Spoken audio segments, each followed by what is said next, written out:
Hi friends, ഏവർക്കും വീഡിയോയിലേക്ക് സ്വാഗതം. ഇന്ന് നമുക്കൊരു സംഭാഷണം കേട്ടാലോ? ചോദ്യം നമുക്ക് ശ്രവിക്കാം.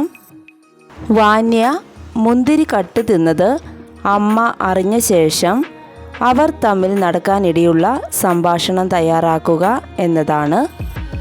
അമ്മയും വാന്യയും തമ്മിലുള്ള സംഭാഷണം നമുക്ക് ശ്രവിക്കാം.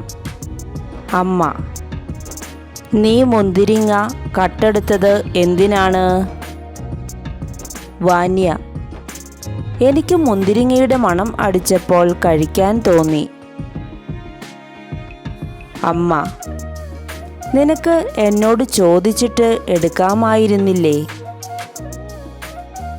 വാന്യ: അമ്മ വഴക്ക് പറയുമോ എന്ന് പേടിച്ചിട്ടാണ് ഞാൻ പറയാതിരുന്നത്.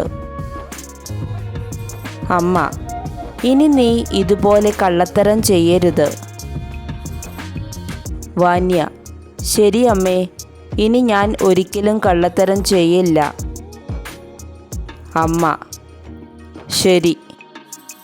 ഈ കൊച്ചു സംഭാഷണം ഏവർക്കും ഉപകാരപ്രദമായി എന്ന് പ്രതീക്ഷിക്കുന്നു. വീഡിയോ ശ്രവിച്ച ഏവർക്കും നന്ദി.